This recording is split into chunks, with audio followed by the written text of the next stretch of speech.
गणेशाम्बिकाभ्यां नमः। ओम परम ब्रह्म स्वरूप गुरुवे नमः। ओम सीतारामाभ्याम नमः। माँ अंजना माता के पुत्र श्री सीताराम के अनन्य भक्त हनुमते नमः। बोलिए भक्त और भगवान की जय। परम भक्त नाभादास के जीवन की चर्चा जो है हम लोग सत्संग में साझा कर रहे थे। आज हम उसका तीसरा भाग समेटने का प्रयत्न करेंगे। तो हम अभी तक ये जान चुके कि नाभादास कितने पुण्यशील पुण्यात्मा थे और उनको एक सच्चे संत गुरु के रूप में मिले। वो संत थे अग्रदेव महाराज जी। अग्रदेव जी नाभादास को राम मंत्र की दीक्षा दिए और चूँकि नाभादास उनके एक कसौटी पर एकदम खरे और सच्चे शिष्य निकले, तो वो जो मंत्र उन्होंने दिया वो मंत्र उन्होंने उसी भाव में ग्रहण किया। मंत्र देने के बाद सेवा बताई जाती है, इसकी भी मैंने चर्चा की थी।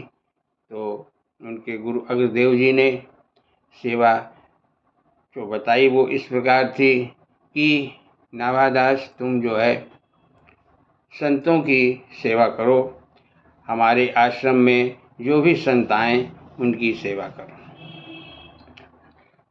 नाभादास को ये सेवा या हर एक नाभादास से क्या हर एक शिष्य को जो दीक्षा दी जाती है मंत्र की, उसके साथ जो सेवा बताई जाती है वो जीवन पर्यंत करना रहता है। नाभादास जी भी मन से वो सेवा करते रहे और जो भी संत आए उनका जो है शीत प्रसादी ग्रहण, उनको भोजन प्रसाद ग्रहण कराना, फिर उनकी शीत प्रसादी ग्रहण करना और पत्तल उठाना, ये सब जो है कार्य करते रहे। और इसके अतिरिक्त उनका कार्य था कि उनके जो गुरु जी थे उनकी सेवा करना। गुरु जी जो जब पूजन करने बैठते थे तो उनके साथ बैठ करके जो भी उनको पूजन सामग्री में जिस चीज़ की आवश्यकता होती थी उसको जो है वो उपलब्ध कराते थे और प्रतीक्षा करते थे, देखते रहते थे कि क्या और कमी हो सकती है या गुरु जी किस चीज़ के लिए आदेश करने वाले। ये सब तथ्य आचार्य राघवाचार्य जी ने जो बताया था उसी आधार पर हमने बताया। और हम इसको जो है इसका समापन भी शीघ्र ही उन्हीं के शब्दों में करेंगे। लेकिन बीच में हम एक दूसरे संत ने बहुत ही भक्ति को बढ़ाने वाले कुछ तथ्य बताए नाभादास के जीवन में, वो हम इस सत्संग चर्चा में अवश्य साझा करने की मेरी उत्कट इच्छा है, वो मैं साझा कर रहा हूँ।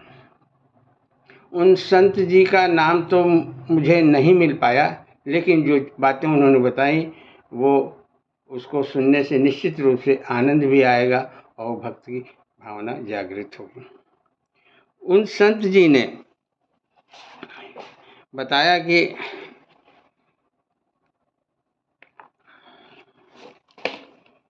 नाभादास जो हैं वो अपने गुरु की सेवा तो करते ही थे, जैसा कि बताया जा चुका है, लेकिन उनकी सेवा में जो विधि थी कि संतों को भोजन प्रसाद कराना और उनका शीत या जूठन प्रसादी खाना, पत्तल उठाना, ये काम उनका जो है जारी था। इस बात को ये जो नए कथावाचक या कह लीजिए कि नाभादास जी के विषय में जो बता रहे थे, उस चीज़ को तो उन्होंने बताया।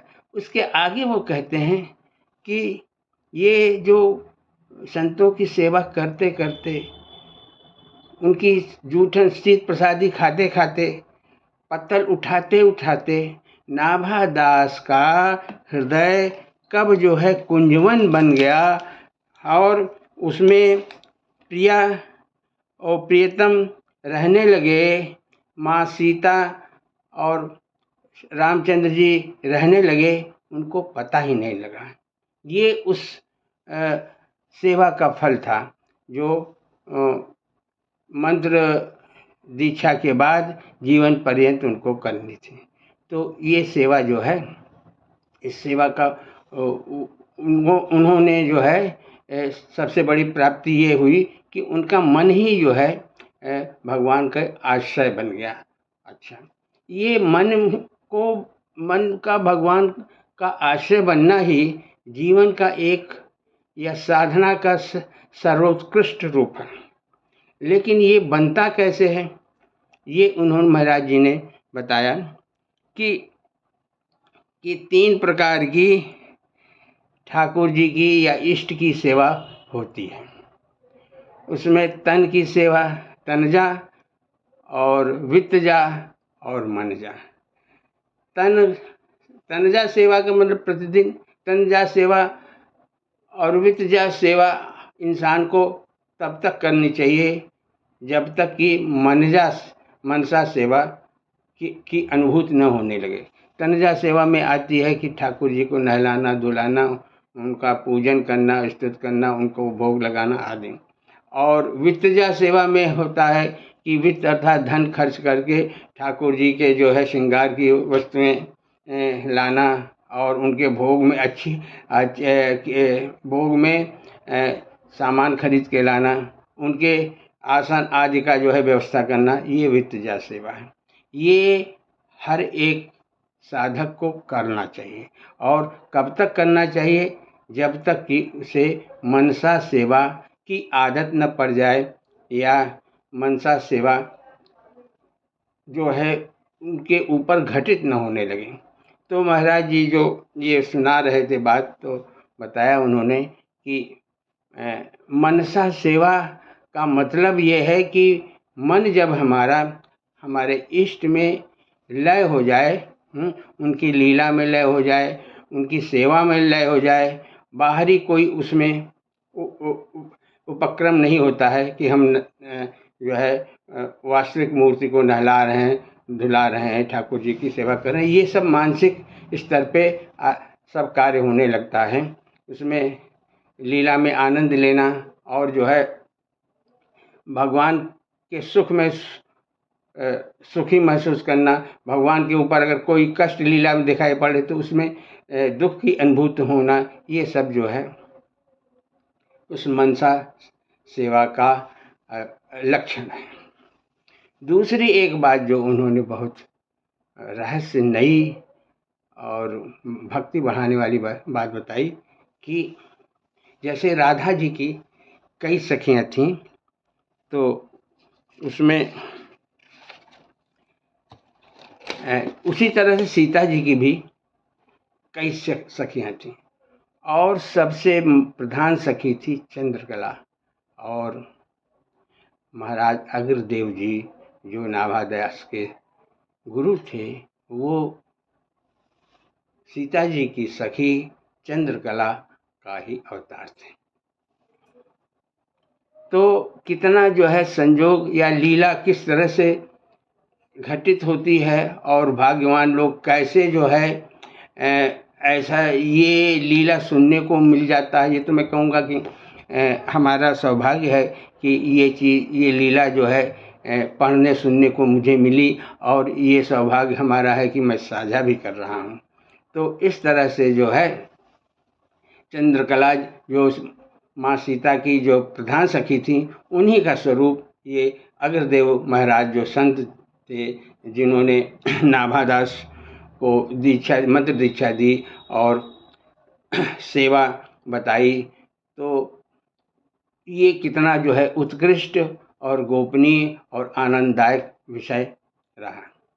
और अब हमको ये जो है सत्संग का समय, चूँकि वीडियो लंबा हो रहा है, मुझे जो है विराम देना पड़ेगा और कल पूरी तरह से मुझे संभावना है कि इसको मैं समेट लूँगा पूरा। तो बोलिए भक्त और भगवान की जय।